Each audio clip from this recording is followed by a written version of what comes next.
Se ve ahora nuestro PowerPoint, ¿no? Sí, profesor. Sí, profe. Ya, ya. Entonces estamos con nuestra semana 19, que está dedicada al repaso general de prácticamente sobre la base de las clases de las semanas 1 a 18, ¿no? Entonces hay preguntas que están referidas a cada una de las semanas que se ha desarrollado.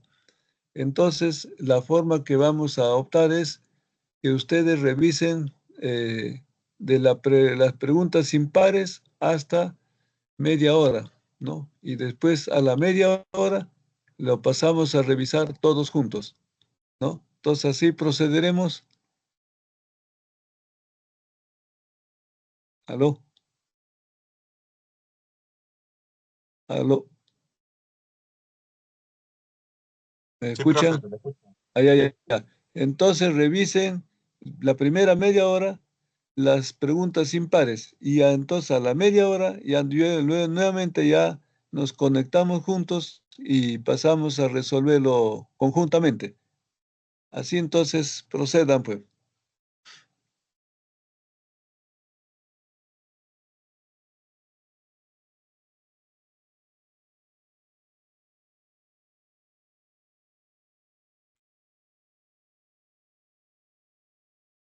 Ahí está.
¿Aló? ¿Aló? Sí, profe. Sí, profe, se Ah, le ya. escucha. Entonces pasamos a revisar ahora juntos las preguntas. Las impares, ¿cómo quedamos, no? Entonces vamos a empezar.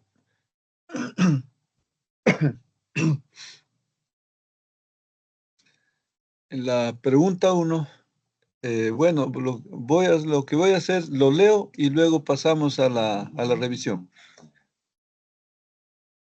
En un foro de discusión filosófica, un sector de participantes no está de acuerdo con que la filosofía tenga como objetivo la búsqueda de asuntos imposibles y cuestiones inalcanzables como el origen de Dios, la esencia del hombre o la causa principal del bien y del mal. Es como dijera, no están de acuerdo con que la filosofía se considere como un conocimiento de, ¿no? Y luego, al contrario, al contrario, ellos consideran que la filosofía no debe ser una ciencia, no debe ser una ciencia o una doctrina, y lo contrario, sino una actividad, ¿no? Que se dedique a analizar lógicamente el lenguaje, puesto que es ahí donde residen las controversias y contradicciones que impiden el entendimiento humano. Entonces dice, se infiere del texto que un sector de participantes defiende, es como si aquí estuviera la presentación de la definición de filosofía, ¿no? Una definición que dirá la filosofía es un conocimiento, una ciencia. Otra definición que dirá, no, la filosofía es una actividad, ¿no? Una actividad de análisis. Bien, entonces esto está llevando, se infiere del texto que hay un sector de participantes que defiende una definición y en contra de la otra. A ver, vamos a ver. El amor a la filosofía no aparece así presentada la filosofía. La búsqueda de la verdad última tampoco. Es como si estuviera siendo la primera que está rechazando, ¿no? La ambición de todos los filósofos por los ideales eternos, ¿no? Si fuera una posible respuesta, tendría que ver con lo primero, la primera parte. El ideal aristotélico de buscar las primeras causas, no hay algo que indique eso aquí. El concepto de la filosofía de Ludwig Wittgenstein. Entonces, no es esto, sino esto. Es una actividad. Entonces está vinculado con Ludwig Wittgenstein, ¿no? Que decía que la filosofía no es un conocimiento o una ciencia, sino una actividad de aclaración que aparece ya en analizar lógicamente el lenguaje para examinar el lenguaje a través de las proposiciones que la componen, las proporciones en que está presentado el conocimiento. Entonces, no se trata de obtener conocimientos con la filosofía, sino se trata de entender lo que se está transmitiendo en las proposiciones. Entonces, la filosofía hace eso, trata de entender, podríamos decir también, de interpretar lo que está contenido en las proposiciones, es decir, en el lenguaje, ¿no? Entonces sería la última respuesta, la indicada. Vamos a la tercera.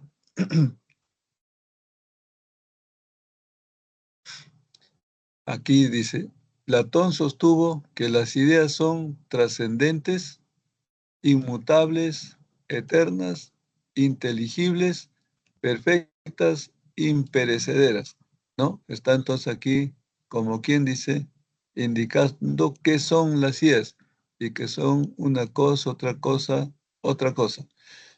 Entonces, imperecederas. Vamos a ver por ahí, es como decir eternas. En efecto, las ideas conforman un mundo aparte, son reales y se captan mediante el entendimiento. también se decía mediante el intelecto, entendimiento o intelecto. Por eso llamaban el mundo inteligible. En cambio, el mundo sensible solo se conoce con los sentidos y está constituido por objetos aparentes. Son inferiores, objetos aparentes. Son inferiores a las ideas.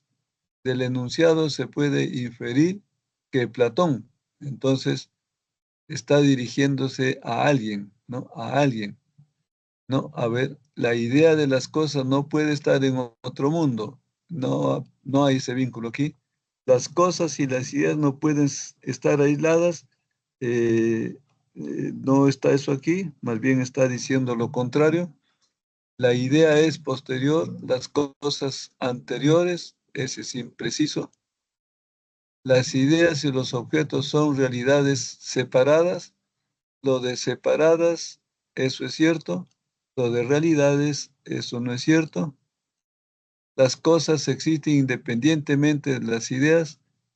eh, Algo así de eso, pero aquí donde la respuesta está más cercana es las ideas son objetos realmente, son realidades separadas. Las ideas son y los objetos son realidades separadas. Esta es la mejor respuesta, pero hay que precisar. Las ideas no son, las ideas son realidades, según Platón, son reales. Y los objetos, cuando dice los objetos, se está refiriendo a los objetos sensibles, que son aparentes, ¿no? En la medida que son aparentes, no se puede aquí decir que son realidades, que los objetos no son reales. Entonces aquí está la imprecisión. Las ideas son reales y los objetos no son reales. Y las ideas están en un mundo, mientras que aquí están las ideas y los objetos sensibles están en este mundo. Mundo inteligible, mundo sensible. Entonces las ideas están en un mundo y las cosas sensibles en otro mundo. Y reales solamente son las ideas. Las cosas sensibles, lejos de ser reales, se parecen reales, por eso son aparentes, ¿no? La, la tercera pregunta D es la más cercana por decir son separadas, son separadas. Entonces tendría que haber dicho las ideas y los objetos están en mundos separados. Esa sería la respuesta más adecuada, pero dentro de todas, esta es la más cercana, pero hay que corregir realidades, porque para Platón las ideas son realidad, las cosas sensibles no son realidad. Bueno, así lo dejaríamos. La respuesta D, pero con la debida precisión. Avanzamos a la pregunta 5, ¿no? Aquí dice, está en el campo de el conocimiento. La experiencia sensible nunca permite establecer algo con absoluta universalidad. ¿No? Está diciendo, la experiencia solo nos conecta con lo particular. Sin embargo, tenemos verdades que se presentan como universales. Por ejemplo, la lógica, las proposiciones, cosas que son iguales a una misma cosa, son iguales entre sí. Ese sería aquí una afirmación respecto de, por ejemplo, las proposiciones. Pero aquí vinculado a lo universal, ¿no? Entonces, cosas que son iguales a una misma cosa son iguales entre sí. O en física, de la nada, nada sale, ¿no? Son principios que no pueden descansar en la experiencia, sino en la naturaleza de la razón. La razón entonces puede captar los principios generales, Los sentidos no pueden captar los principios generales. Está diciendo, eso tal decir, la experiencia sensible, ¿no? Nunca permite establecer algo con absoluta universalidad. Lo universal serían las verdades universales. Esas vienen entonces por la vía de la razón. Entonces, ¿qué nos dice? ¿Qué nos pide? Se puede establecer que lo afirmado se relaciona con. La noción de verdad basada en lo sensorial no está indicando eso, que aquí dice que la sensorial no ayuda a llegar a la verdad. La asociación de ideas planteada por Hume no está mencionado aquí. El esquema básico de la sustancia sensible tampoco está resaltando la sustancia sensible. Las sustancias sensibles son los sentidos. La esencia y función de la sustancia pensante tampoco está aquí describiendo a la sustancia pensante, ¿no? Que es el pensamiento o la razón. Las ideas innatas propuestas por Descartes. Como aquí menciona verdades universales, ¿no? Verdades universales frente a lo particular, verdades universales, también sinónimo de principios, entonces esos que ya son obtenidos por la razón, ¿no? Si son obtenidos por la razón, entonces eso aparece en lo que llamaba Descartes las ideas innatas, ¿no? Las hay ideas innatas que son ideas universales, que son verdaderas, ¿no? Y entonces eso es lo que está en la última respuesta, las ideas innatas propuestas por Descartes. Entonces lo afirmado en el enunciado guarda más vínculo con lo planteado por Descartes, de que hay verdades universales que los puede captar solo la razón, no los sentidos. A los sentidos le está diciendo que no tienen universalidad. Muy bien, entonces ahí dejaríamos las 5, la respuesta E. Pasamos a las 7. Bien, aquí esto está más o menos vinculado con la filosofía moderna, no, la filosofía contemporánea, donde aparecen entre otros el filósofo Comte, el filósofo Nietzsche, el filósofo Marx, ¿no? Que se ha mencionado. Muy bien, entonces, Ricardo es un alumno que sostiene que a través del tiempo, ¿no? El tiempo más o menos ya parece mencionar historia. Siempre hubo gente trabajando al mando de alguien y refiere que así se aprecia también en el estudio que hace Marx.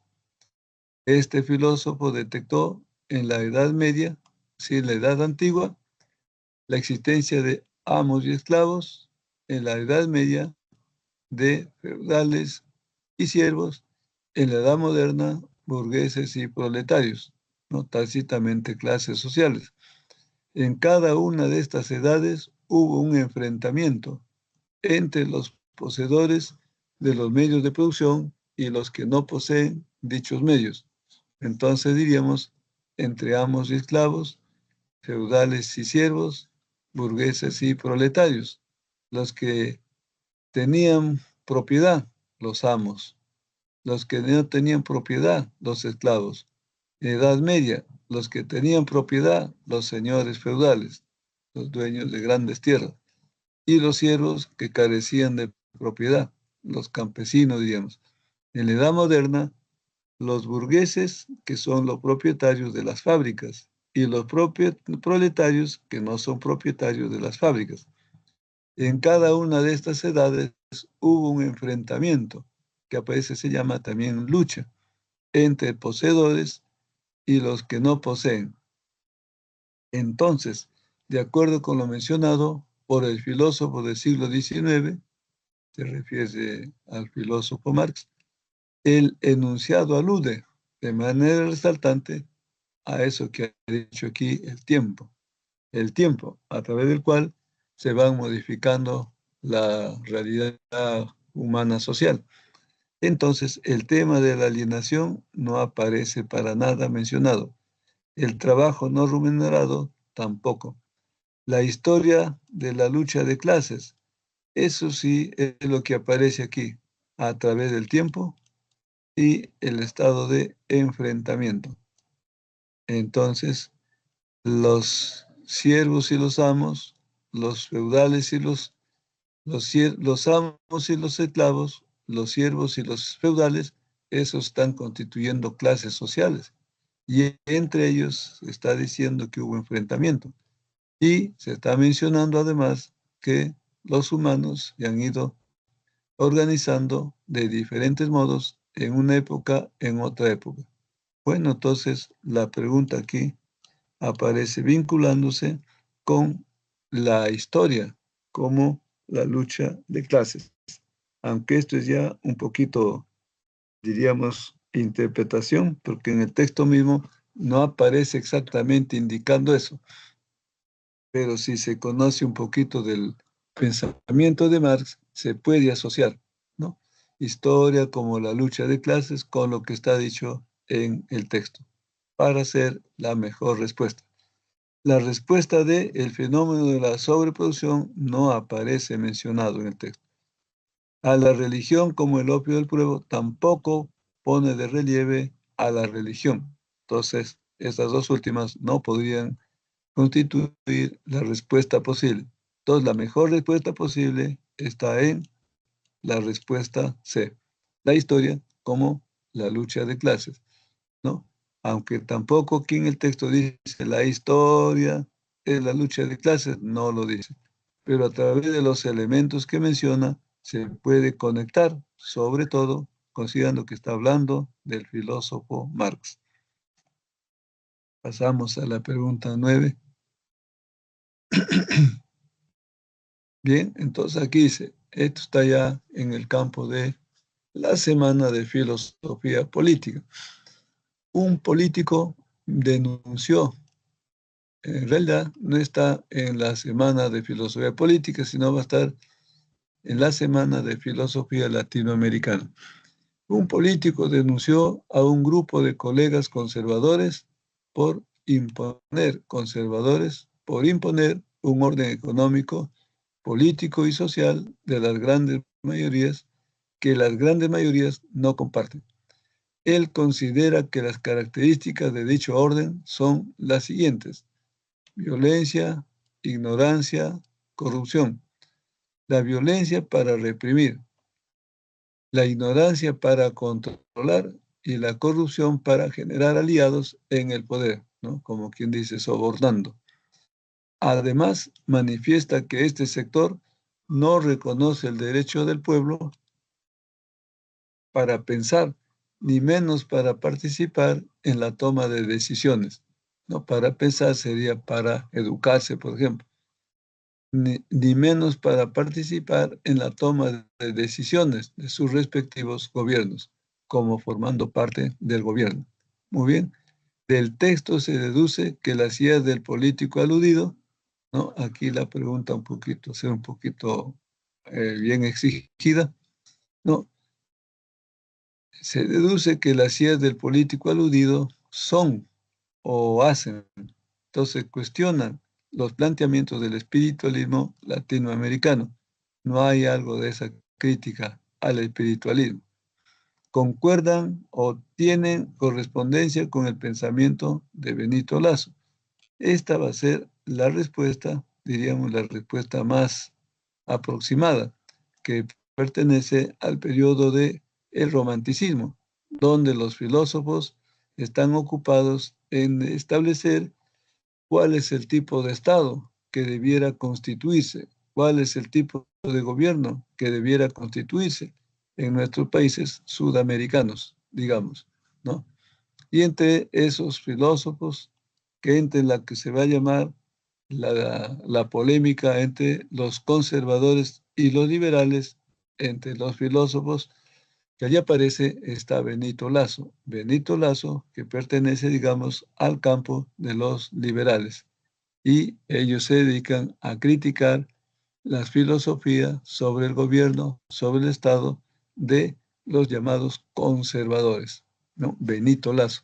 Se menciona también a los hermanos Gálvez, ¿no? Se menciona también a un presidente del Congreso, ¿no? Bien, entonces la respuesta C, ¿concuerdan con la propuesta de José Carlos Mariátegui?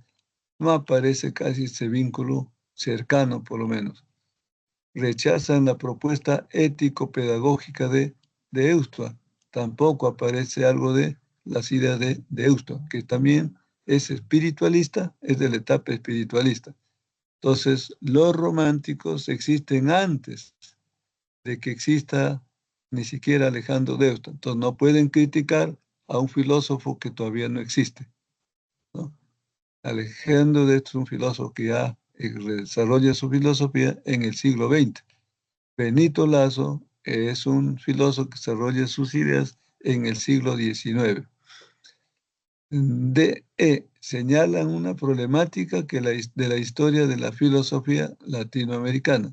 En cierto sentido, se puede decir que sí, pero esta la B es la mejor respuesta, porque señala, ¿no?, al filósofo que estaría poniendo de relieve, ¿no?, ese estado de existencia de la realidad latinoamericana, ¿no?, de violencia, ignorancia y corrupción.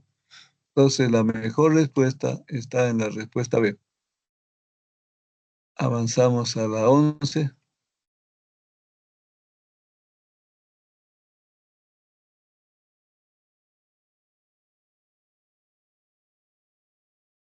Nuestra pregunta 11, entonces dice, la teoría de la argumentación, esto pertenece a la semana de la teoría de la argumentación. La teoría de la argumentación de Perelman constituye una de las apuestas más interesantes que pone de relieve la importancia de convencer, la importancia de convencer. Sobre esto se va a centrar a los demás de nuestra posición de la práctica argumentativa. Vale decir, es necesario que nuestro discurso explique y convenza la exigencia de la adhesión de un auditorio a las ideas que tratamos de probar.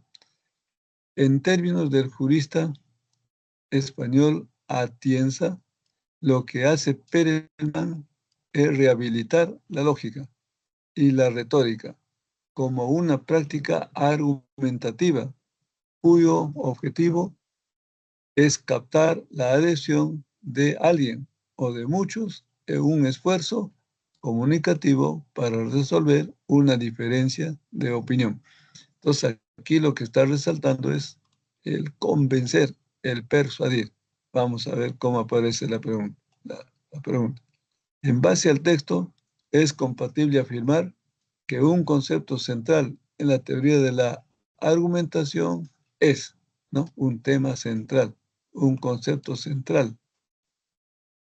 Es lo que más resalta o hacia dónde trata de llevar el que está argumentando. Y entonces las respuestas posibles. La persuasión como elemento prevalente en el discurso argumentativo. Ahí tenemos una posible respuesta. Construir una lógica específica no plantea aquí la construcción de una lógica posible. O podría ser una respuesta, pero una respuesta alejada. La respuesta más cercana está en A. La respuesta más lejana aparece en bueno. Luego, el uso de técnicas orales y formas estrictas para convencer a la gente. También se menciona convencer, pero aquí pone de relieve el uso de técnicas, ¿no? El uso de técnicas. Eso es lo que va a estar aquí presente. Porque para convencer hay que tener su técnica, sus habilidades, ¿no? Si no, no se puede convencer. Luego la respuesta D, la necesidad de apelar a cualquier falacia para convencer al auditorio. Entonces tampoco está poniendo de relieve las falacias. aunque en el fondo aparezca alguna mención indirecta, pero directa no aparece. El papel insignificante de la retórica aquí no está asociando retórica con su debilidad. Más bien está poniendo la retórica como uno de los elementos, ¿no?, que va a ponerse de relieve en, especialmente, especialmente en lo que dice el constructor de la pregunta. Pero lo que resalta es convencer, ¿no? Entonces la respuesta adecuada está en la persuasión como elemento prevalente en el discurso argumentativo. Avanzamos a nuestra pregunta 13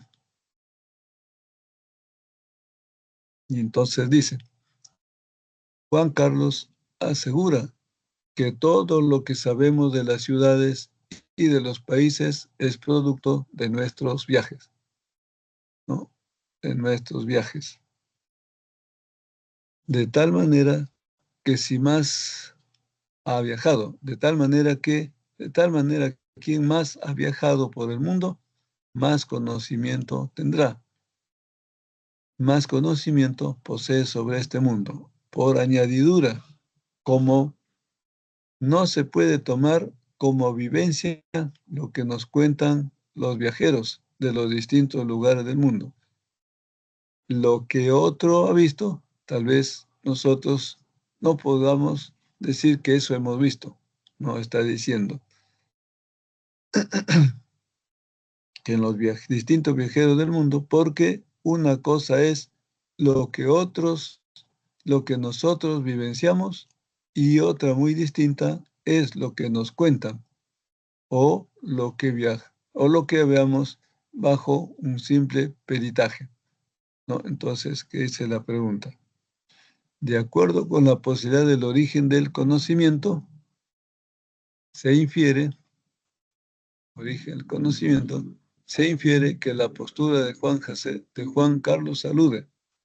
Entonces, al decir aquí que se refiere al, al aceptar que las cosas son porque las hemos visto o han entrado en nuestra percepción, eso podemos aceptarlo como cierto.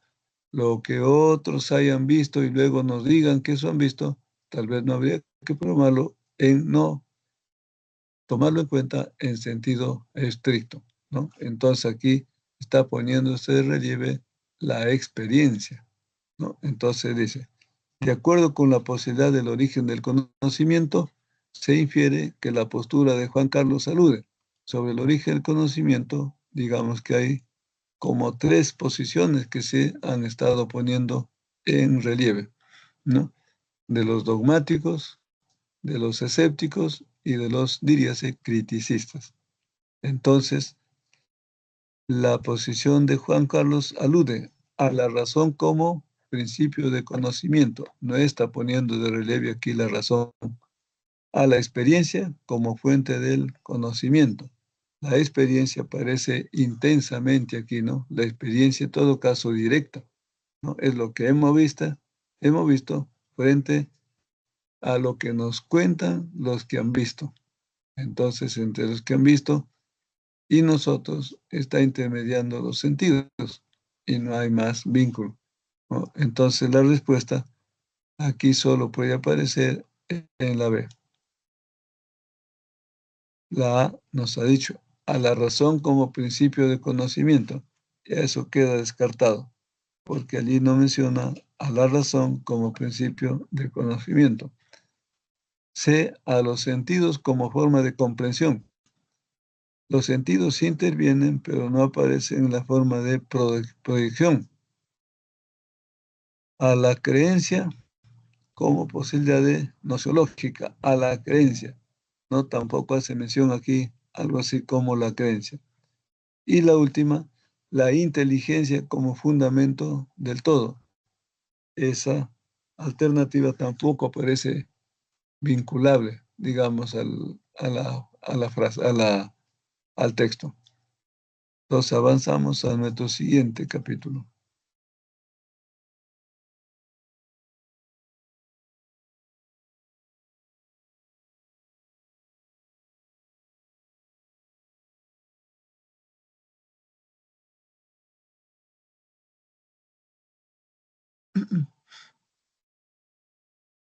José Alberto, vamos a la 15, ¿no? Una pseudociencia es un conjunto de ideas o prácticas que se presenta como ciencia, pero no es ciencia, pero no es científica. Es lo mismo que decir, pero no es ciencia, una pseudociencia. No está hablando de la pseudociencia. En una época, la grafología fue considerada una ciencia. La grafología dirán que es una pseudociencia. Pero, por ejemplo, los tribunales ya no recurren a grafólogos porque saben que se puede imitar la letra y la letra no es un indicador de la personalidad. Entonces ya no habría aquí una tal ciencia de la grafología. La parapsicología es la disciplina que afirma la posibilidad de la transmisión del pensamiento, del conocimiento del futuro, de la telequinesis y de la comunicación con los muertos. Del enunciado podemos deducir que las respuestas A. Registran propiedades, relaciones de objetos y de los fenómenos. No aparece eso asociándose a la pseudociencia. B. Detalla una explicación. ¿Sí? Cambio de hora, profesor. Ah, ya. Ah, ya, ya. Entonces un cinquito doy la respuesta, ¿ya? 16, la respuesta E. Ya, que ahorita viene un recreo, ¿no es cierto? La 17, la respuesta A.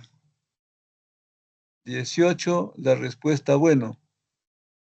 19, respuesta A. 20, la respuesta C. 21, la respuesta A. 22, la respuesta dado. 23, la respuesta A. 24, la respuesta bueno. 25, la respuesta bueno. 26, la respuesta dado. 28, 27, la respuesta dado. 28, la respuesta C. 29, la respuesta dado. 30, la respuesta A. Regresaré brevemente a las anteriores. 2, la respuesta A. 4, la respuesta A. 6, la respuesta bueno. 8, la respuesta E. 10, la respuesta bueno. Y aquí creo que ya llegamos. Entonces termino con la 12 nuevamente.